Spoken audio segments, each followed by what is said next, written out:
Telugu cinema చరిత్రలో చిరంజీవి పేరు చెప్పగానే ఎన్నో ఇండస్ట్రీ హిట్లు, బ్లాక్ బస్టర్లు గుర్తొస్తాయి. అయితే మెగాస్టార్ కెరీర్ లో విజయవంతమైన కొన్ని సినిమాల వెనుక తమిళ స్టార్ హీరో విజయకాంత్ సినిమాల కథలు ఉన్నాయంటే చాలా మందికి ఆశ్చర్యం కలగవచ్చు. ముఖ్యంగా విజయకాంత్ హీరోగా తమిళంలో తెరకెక్కిన 4 సినిమాలు తెలుగులో చిరంజీవి హీరోగా రీమేక్ అయ్యాయి. ఆసక్తికరమైన విషయం ఏమిటంటే ఈ 4 సినిమాలు చిరంజీవి కెరీర్ లో ప్రత్యేకమైన స్థానాన్ని సంపాదించుకున్నాయి. ఒకటి హీరోగా ఆయనకు బలమైన గుర్తింపు తెస్తే, మరొకటి మాస్ ఇమేజ్ ను పెంచింది, ఇంకొకటి కమర్షియల్ విజయాన్ని అందించింది. చివరిగా వచ్చిన మరొక చిత్రం చిరంజీవి కెరీర్ లో ఒక మైలురాయిగా నిలిచిపోయింది. తమిళనాట 150కి పైగా సినిమాల్లో నటించి ప్రేక్షకులను మెప్పించిన విజయకాంత్ తమిళ సినిమాలకే పరిమితమైన హీరో. ఆయన ఇతర భాషల్లో నేరుగా నటించకపోయినా ఆయన సినిమాలు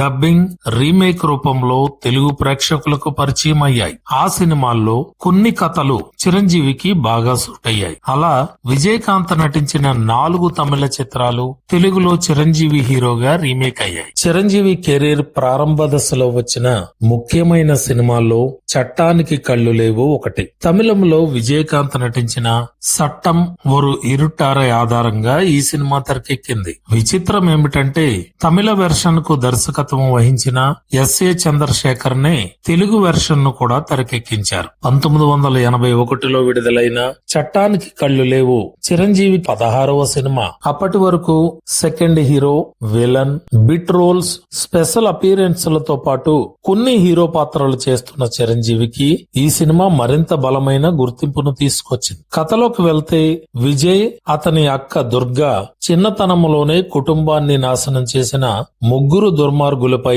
పగ పెంచుకుంటారు. దుర్గా పోలీస్ ఇన్స్పెక్టర్ గా మారి చట్టం ద్వారా నేరస్తులను శిక్షించాలని ప్రయత్నిస్తుంది. కానీ విజయ్ మాత్రం చట్టాన్ని నమ్ముకుంటే తన పగ తీరదని భావిస్తాడు. అందుకే తనదైన మార్గంలో ప్రతీకారం తీర్చుకోవడానికి ప్రయత్నిస్తాడు. ఇక్కడే అక్కా తమ్ముళ్ల మధ్య సిద్ధాంతపరమైన సంఘర్షణ మొదలవుతుంది. ఒకరు చట్టం ముందు అందరూ సమానమే అంటారు, మరొకరు న్యాయం జరగాలంటే కొన్నిసార్లు చట్టాన్ని దాటి వెళ్లాలి అనే ఆలోచనతో ముందుకు వెళ్తారు. ఈ సంఘర్షణే సినిమాకు ప్రధాన బలం. చిరంజీవి ఇందులో యాంగ్రీ యంగ్ మ్యాన్ గా ప్రేక్షకులను ఆకట్టుకున్నారు. మాధవి తదితరులు కీలక పాత్రలో నటించిన ఈ సినిమా 1981 అక్టోబర్ 30న విడుదలైంది. ప్రేక్షక ఆదరణతో రజతోత్సవం జరుపుకోవడమే కాకుండా పలు కేంద్రాల్లో శతదినోత్సవం కూడా చేసుకుంది. ఆ సమయంలో చిరంజీవి ఎదుగుతున్న హీరో నుంచి బలమైన కమర్షియల్ హీరోగా మారుతున్న దశలో ఈ సినిమా కీలకంగా నిలిచింది. విజయకాంత్ సినిమాల నుంచి చిరంజీవికి వచ్చిన మరో ముఖ్యమైన సినిమా పల్లెటూరి మొనగాడు. తమిళంలో విజయకాంత్ నటించిన నెంజిలే తునివిరుందాల్ ఆధారంగా ఈ సినిమా రూపొందింది. 1983 ఫిబ్రవరి 5న విడుదలైన ఈ సినిమాలో చిరంజీవికి జోడీగా రాధిక నటించారు. ఎస్ఏ చంద్రశేఖర్ దర్శకత్వం వహించగా రాజలక్ష్మి ఆర్ట్ మూవీస్ పతాకంపై మిద్దే రామారావు నిర్మించారు. ఈ సినిమా కథలో గ్రామీణ నేపథ్యం, ప్రేమ, సామాజిక సమస్యలు, యాక్షన్ అన్నీ కలిసిపోతాయి. పేదలకు వైద్యం అందించాలనే లక్ష్యంతో డాక్టర్ శాంతి ఒక గ్రామానికి వస్తుంది. కానీ ఆ గ్రామాన్ని తన గుప్పిట్లో పెట్టుకున్న జమీందార్ ఆమె ప్రయత్నాలను అడ్డుకుంటాడు. అదే సమయంలో ఆ గ్రామంలో రౌడీగా పేరున్న రాజన్న ఆమెకు అండగా నిలుస్తాడు. చిన్ననాటి స్నేహితులైన రాజన్న, శాంతి ప్రేమలో పడతారు. జమీందారు కూతురు ప్రేమ వివాహానికి కూడా రాజన్న సహాయం చేయడంతో అతని మీద జమీందారు పగ పెంచుకుంటాడు. చివరికి జమీందారు చేసే కుట్రలను రాజన్న ఎదుర్కొని అతడిని అంతమొందిస్తాడు. ఈ క్రమంలో జైలుకు వెళ్లిన రాజన్న శిక్ష పూర్తయిన తర్వాత శాంతిని కలుసుకోవడంతో కథ సుఖాంతమవుతుంది. పల్లెటూరు మొనగాడు చిరంజీవిని మాస్ హీరోగా నిలబెట్టిన చిత్రాల్లో ఒకటిగా గుర్తింపు పొందింది. సినిమాలోని పాటలు కూడా అప్పట్లో ప్రేక్షకులను బాగా ఆకట్టుకున్నాయి. అంటే విజయకాంత్ తమిళంలో చేసిన ఒక యాక్షన్ కథ తెలుగులో చిరంజీవికి మంచి మాస్ ఇమేజ్ తెచ్చిపెట్టింది. అప్పటికే చట్టానికి చట్టానికి కళ్ళులేవుతో వచ్చిన కాంబినేషన్ ను పల్లెటూరు మొనగాడు మరింత బలపరిచింది. విజయకాంత్ సినిమాతో చిరంజీవికి వచ్చిన మూడో రీమేక్ ఖైదీ నెంబర్ 786. ఈసారి విజయకాంత్ నటించిన అమ్మన్ కోయిల్ కిళక్కాలే సినిమాను ఆధారంగా చేసుకుని ఈ చిత్రం తెరకెక్కింది. 1988లో విడుదలైన ఖైదీ నెంబర్ 786 కు విజయ్ బాపినేడు దర్శకత్వం వహించారు. చిరంజీవి, భానుప్రియ ముఖ్య పాత్రల్లో నటించారు. రాజ్ కోటి సంగీతం అందించారు. కథలో గోపి అనే యువకుడు సంగీతం నేర్చుకుంటూ పెరుగుతాడు. పోలీస్ కానిస్టేబుల్ కావాలనేది అతని కల.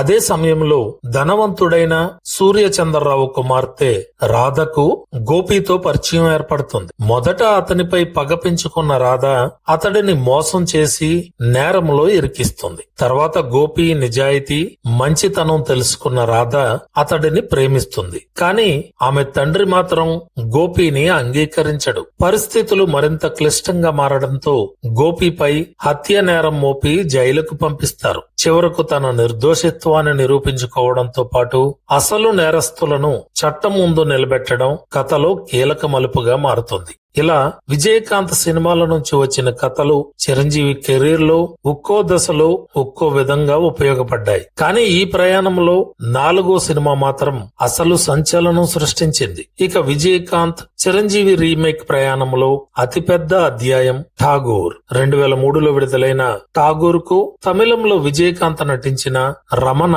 మాతృక. రమణను ఏఆర్ మురుగదాస్ తెరకెక్కించారు. అదే కథను తెలుగులో వివి వినాయక్ దర్శకత్వం చిరంజీవి హీరోగా రూపొందించారు. అయితే ఇక్కడ ఒక ఆసక్తికరమైన విషయం ఉంది. ఠాగూర్ కథ మొదట చిరంజీవి దగ్గరికి వచ్చినప్పుడు ఆ సినిమా తనకు సూట్ అవుతుందా అనే సందేహాలు కూడా వ్యక్తమయ్యాయట. ఎందుకంటే రమణలో సాధారణ కమర్షియల్ సినిమాల మాదిరిగా పాటలు, హీరో ఎలివేషన్లు ఎక్కువగా ఉండవు. పైగా కథానాయకుడు ముగింపు కూడా విషాదకరంగా ఉంటుంది. అయితే చిరంజీవి, వివి వినాయక్ ఇద్దరూ కథలో మార్పులు చేయాలని నిర్ణయించుకున్నారు. ముఖ్యంగా తెలుగు ప్రేక్షకులకు చిరంజీవి స్టార్ ఇమేజ్ కు తగ్గట్టుగా కమర్షియల్ అంశాలను జోడించారు. అలా రమణ నుంచి ఠాగూర్ గా మారిన ఈ సినిమా 2003 సెప్టెంబర్ 24న ప్రేక్షకుల ముందుకు వచ్చింది. కథలో చిరంజీవి ఒక కాలేజీ ప్రొఫెసర్. సమాజంలో అవినీతి పెరిగిపోవడాన్ని చూసి అతడు ఆగ్రహిస్తాడు. లంచాలు తీసుకునే ప్రభుత్వ అధికారులు, పోలీసులు, వైద్య వ్యవస్థలోని అవినీతి వ్యక్తులపై అతను తనదైన రీతిలో పోరాటం మొదలు పెడతాడు. ఇదంతా సాధారణంగా ఒక వ్యక్తి చేసే పోరాటం కాదు. అతని వెనుక విద్యార్థులతో ఏర్పడిన ఏసీఎఫ్ యాంటీ కరప్షన్ ఫోర్స్ ఉంటుంది. అవినీతి పరుల జాబితాను సేకరించి వారిపై చర్యలు తీసుకునే ఈ వ్యవస్థ వెనుక ఉన్న వ్యక్తి ఎవరో తెలుసుకోవడానికి పోలీసు శాఖ ప్రయత్నిస్తుంది. ఆ విచారణలో చివరకు అసలు నిజం బయటపడుతుంది. అవినీతి పరుల కారణంగా తన భార్యను కోల్పోయిన ఠాగూర్ నే ఈ ఉద్యమానికి నాయకత్వం వహిస్తున్నాడని తెలుస్తుంది. తన విద్యార్థులను పోలీసులు అరెస్టు చేయడంతో వారిని కాపాడేందుకు ఠాగూర్ స్వయంగా పోలీసులకు లొంగిపోతాడు. చివరిలో కోర్టులో అతను చెప్పే మాటలు సినిమా అసలు ఉద్దేశాన్ని ప్రేక్షకులకు గుర్తు చేస్తాయి. ప్రభుత్వంతో పని చేయించుకోవడం మన హక్కు, ఆ హక్కును లంచంతో కొనొద్దు అనే సందేశంతో సినిమా ప్రారంభమై అదే భావంతో ముగుస్తుంది. తెలుగు భాషలో నాకు నచ్చని ఒకే ఒక్క పదం క్షమించటం అనే డైలాగ్ అప్పట్లో ఎంతగా పాపులర్ అయిందో ప్రత్యేకంగా చెప్పాల్సిన అవసరం లేదు. చిరంజీవి నటన, డాన్సులు, యాక్షన్ సన్నివేశాలు, సామాజిక సందేశం ఇవన్నీ కలిసి ఠాగూర్ ను భారీ విజయంగా నిలబెట్టాయి. ఈ సినిమాలో వివి వినాయక్ కూడా ఒక విద్యార్థి పాత్రలో కనిపించారు. అలాగే శ్రీశ్రీ నేను సైతం గీతాన్ని ఆధారంగా తీసుకుని సుద్దాల అశోక తేజ రాసిన పాట కూడా సినిమాకు ప్రత్యేక ఆకర్షణగా నిలిచింది. ఠాగూర్ భారీ స్థాయిలో విడుదలై అనేక కేంద్రాల్లో 50-100 రోజుల వేడుకలు జరిపారు. ఇలా చూస్తే విజయకాంత్ తమిళంలో చేసిన సినిమాలు తెలుగులో చిరంజీవికి కేవలం రీమేక్ కథలుగా మాత్రమే మిగలలేదు. చట్టానికి కళ్ళు లేవు చిరంజీవి ఎదుగుతున్న హీరోగా తన స్థానాన్ని బలపరిచింది. పల్లెటూరి మొనగాడు ఆయన మాస్ ఇమేజ్ ను మరింత పెంచింది. ఖైదీ నెంబర్ 786 మరో కమర్షియల్ కథతో ప్రేక్షకులను అలరించింది. ఇక ఠాగూర్ మాత్రం చిరంజీవి కెరీర్ లో ఒక చిరస్మరణీయమైన బ్లాక్ బస్టర్ గా నిలిచింది. ఒక హీరో నటించిన కథలు మరో హీరో కెరీర్ లో ఇంత బలమైన ముద్ర వేయడం అరుదైన విషయమే. ఇలాంటి ఆసక్తికరమైన సినిమా విశేషాలు మరిన్ని తెలుసుకోవాలంటే మూవీ సెంటర్ ఛానల్ ను సబ్స్క్రైబ్ చేయండి. వీడియో నచ్చితే లైక్ చేసి మీ సినిమా అభిమానులతో షేర్ చేయండి. మరో ఆసక్తికరమైన సినిమా కథతో మళ్ళీ కలుద్దాం.